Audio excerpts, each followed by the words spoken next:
Kadang yang berubah itu bukan diri kita, tapi cara orang melihat kita.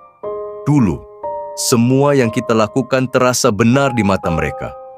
Senyum kita dianggap tulus, diam kita dianggap dewasa, bahkan kesalahan kecil pun masih dimaklumi. Tapi saat perasaan itu berubah, semuanya ikut berubah. Kita jadi selalu salah. Bicara, dibilang membela diri. Menjelaskan, dibilang beralasan. Tertawa, dianggap tidak peka.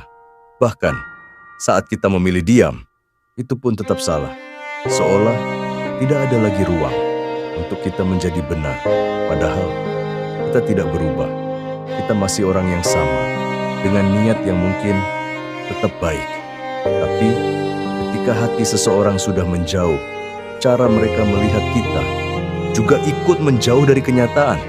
Dan di titik itu, kita belajar satu hal. Tidak semua penilaian harus kita perbaiki.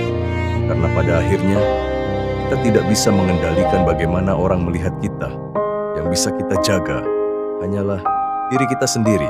Dan di titik itu, kita mulai lelah menjelaskan. Bukan karena kita tidak punya jawaban, tapi karena tidak ada lagi yang benar-benar mau mendengar. Kita mencoba bertahan, memperbaiki, menahan diri. Tapi semakin kita berusaha, semakin kita terlihat salah.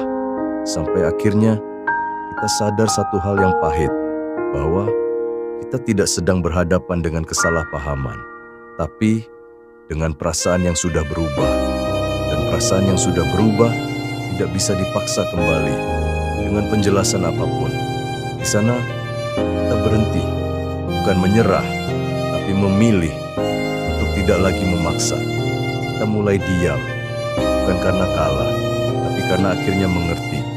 Tidak semua orang ditakdirkan untuk tetap tinggal, dan tidak semua cerita harus diperjuangkan sampai akhir. Kadang, yang paling menyakitkan bukan kehilangan seseorang, tapi kehilangan versi diri kita saat masih berarti di mata mereka. Namun, perlahan kita belajar bahwa nilai diri kita tidak ditentukan oleh siapa yang pergi atau siapa yang memilih untuk tidak lagi melihat kita. Karena pada akhirnya, yang tetap tinggal hanyalah diri kita sendiri.